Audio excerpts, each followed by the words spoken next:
the poem here and read chapter 1. And if you'd like to check that out, video will be in the description. Again, this book is by Lewis Carroll. She made, I guess it's a she or he. Anyways, they made a bunch of famous books back in the 1800s, and this is their famous one. So, chapter 2, The Pool of Tears. Curiouser and curiouser, cried Alice. She was so much surprised. For the moment she quite forgot how to speak good English. Now I'm opening like the largest telescope that ever was. Goodbye, feet. For when she looked down at her feet, they seemed to be almost out of sight. They were getting so far off. Oh, my poor little feet, I wonder who will put on your shoes and stockings for you now, dears. Sure I shan't be able. I shall be a great deal too far off to trouble myself around you. You must manage the best way you can. But I must be kind to them, thought Alice. Or perhaps they won't walk the way I want to go. Let me see. I'll give them a new pair of boots over Christmas. And she went on planning to herself how she would manage it. I must go by the carrier, she thought. And how funny I'll seem sending presents to one's own feet. And how odd the directions will look. Alice has right foot, asked hearthrug, near the fender, with Alice's love.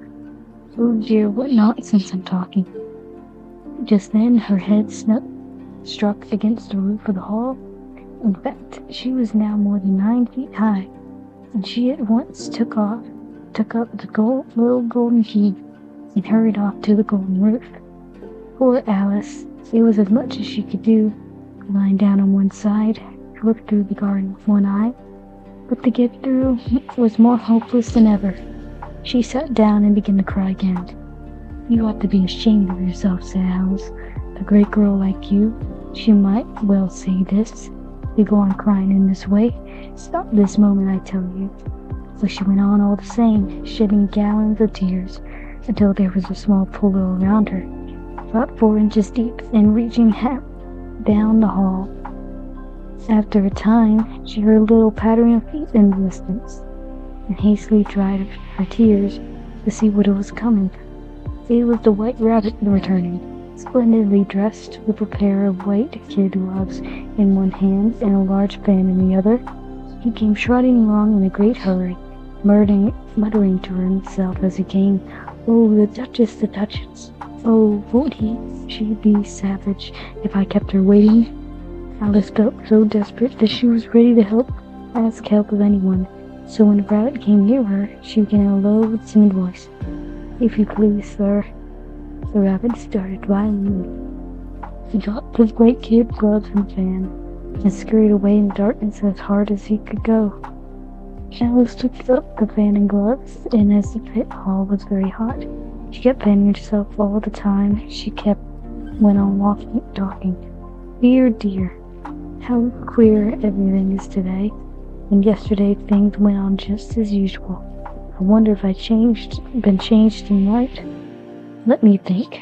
Was I the same when I got up this morning? I almost think I can remember feeling a little different. But if I'm not the same, the next question is, who in the world am I? Ah, that's the great puzzle. And she began thinking over all the children she knew that were the same age as herself, to see if she could have been changed for any of them. I'm sure I'm not Ada, she said, for her hair goes in such wrong things, and mine didn't go in ringlets at all.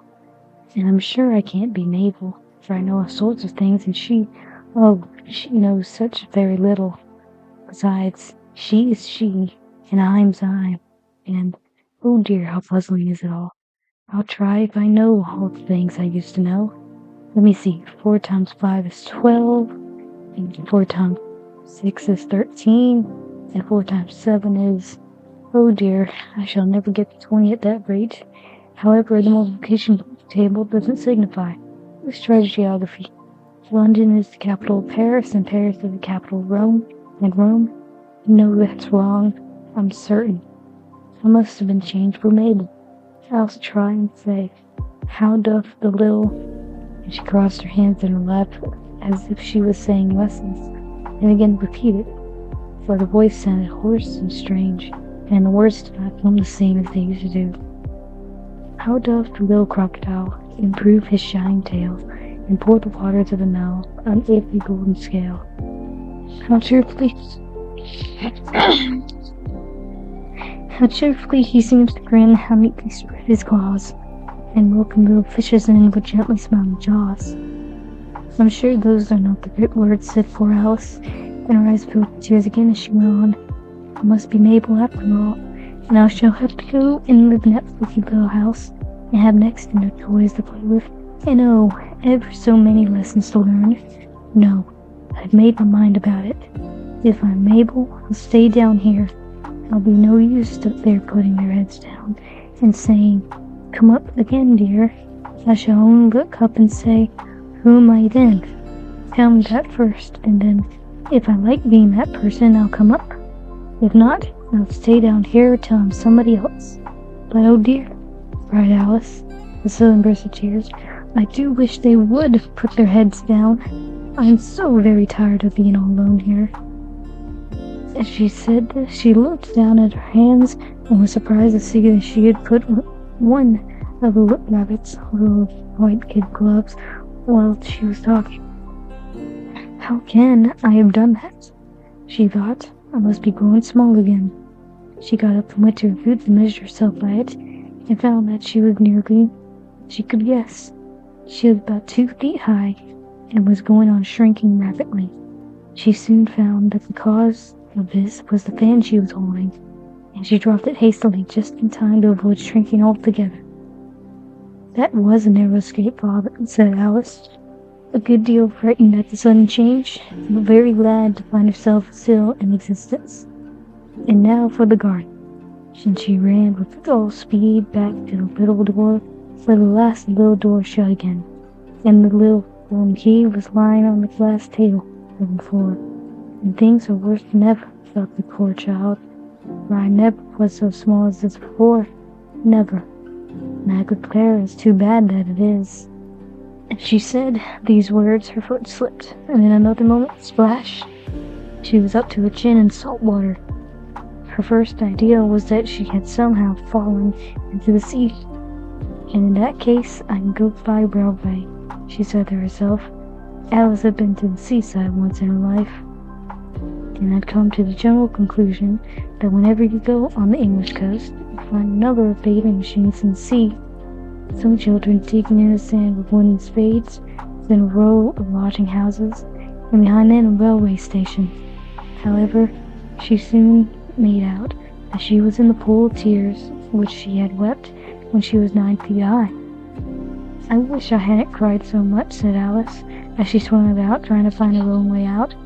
"I shall be punished for it now, I suppose, by being drowned with my own tears. That will be a queer thing, to be sure. However, every day is queer today." Just then she heard something splashing around in the pool a little ways off, and she swam nearer to make out what it was.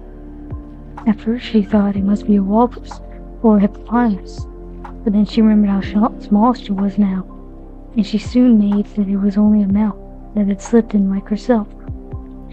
"Would it be any use now," she thought Alice, "to speak to this mouse? Everything is so out of the way down here that I should think very likely we can talk. At any rate, there's no harm in trying." So she began, "Oh, Mouse, do you know this way out of this pool? I am very tired of swimming about here, oh Mouse."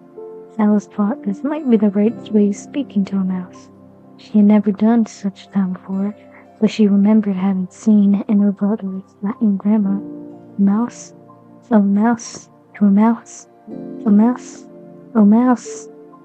The mouse looked at her rather inquisitively, and seemed to her to wink with one of its little eyes, but it said nothing. "Perhaps it doesn't understand English," thought Alice. "I dare say it's a French mouse, come up with William the Conqueror."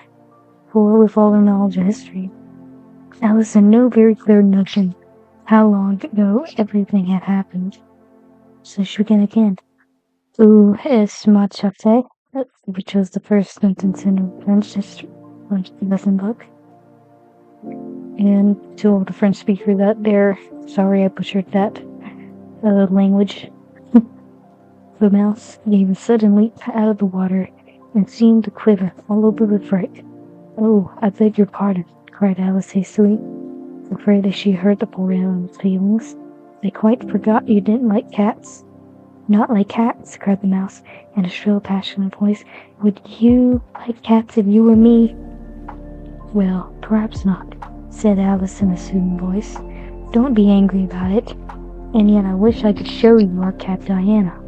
I think you'd take a fancy to cats if you could only see her. She is such a dear, quiet thing," Alice went on, half to herself, as she swam lazily about in the pool. "And she sits purring so nicely by the fire, licking her paws and washing her face. And she is such a nice, soft thing to nurse. And she is such a capital one for catching mice." "Oh, I beg your pardon," cried Alice again, for this time the mouse was bristling all over, and she felt certain it must be really offended. "We won't talk about her any more if you'd rather not." "We indeed," cried the mouse, who was trembling down to the end of his tail. "As if I would talk on such a subject. Our family always hated cats. Nasty, low, vulgar things. Don't let me hear the name again." "I won't indeed," said Alice, in a great hurry to change the subject of conversation. Are you fond of dogs?" The mouse did not answer, so Alice went on eagerly. "There was such a nice little dog near our house. I would like to show you. A little bright-eyed terrier, you know, with such long, curly brown hair. And it'll fetch things when you throw them. And it'll sit up and rug for its dinner, and all sorts of things. I can't remember half of them. And it belongs to a farmer, you know, and he said it was so useful, it's worth £100. He says it kills all the rats, and oh dear," cried Alice in a sorrowful voice, "I'm afraid I've offended it again." For the mouse was swinging away from her as hard as it could go, making quite a commotion in the pool as it went.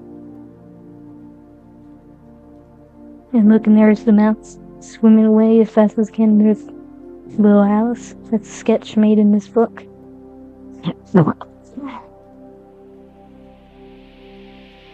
So she called softly after it, "Mouse dear, do come back again, and we won't talk about cats or dogs either if you don't like them." When the mouse heard this, it turned round and swam slowly back to her. His face was quite pale with passion, Alice thought, and it said in a low, trembling voice, "Let us get to the shore, and then I'll tell you my history, and you'll understand why it is I hate cats and dogs." It was high time to go, for the pool was getting quite crowded with the birds and animals that had fallen into it. There were a duck and a dodo, a lory and an egret, and several other curious creatures. Alice led the way, and the whole party swam to the shore. "Is the Lord..." Hang on, let me look this up really quickly. I know it's gonna say it. Okay, so a lory must be a type of parakeet. Okay, so the red lory, the species of parakeet in whatever that family is the most strongly kept lory in captivity after the ring of lorikeet. Okay, so it's basically a parrot. Alright, that's interesting. Okay, Alice went away and the whole party swam to the shore. Alright, that is it for chapter 2. I thought it was pretty interesting that in this section when she was talking about the mouse, that Alice kept just talking on and on out of her head, and just forgetting that the mouse hated cats and hated dogs. And that shows that in the story that Alice doesn't really know what she was talking about.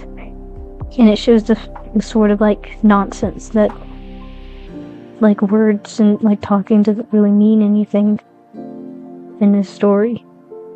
And you can see how like the mouse is just offended and just wants to get away from the conversation as quickly as possible. Like that would be me in this conversation, probably. Like, if you're talking about specific things, I would probably just be getting out that conversation. But also, I am a little bit like Alice, too, because I am pretty... When I talk about the correct stuff, I can talk on and on and on and on. And so tell me in the comments, like, what, are you like Alice in this situation? Or would you be more like the mouse, and would you just get out of that conversation as fast as possible? And this is it. Don't forget to sub to this channel. I also got a main channel and my name that's in the it's not in the description, but it is in the about page on this one. And have a good day. Next video I'll be doing chapter 3, which when I can get to it on page 11, it's called Chapter 3, A Caucus Race and a Long Tail. And I see the author did a pun here, long tail, like a history tale, or a long tail like an animal tail, because we're talking about animals here. But I'm wondering what a caucus race is. If anyone can see what like a caucus race is, that would be awesome. But anyways, I'll see y'all soon.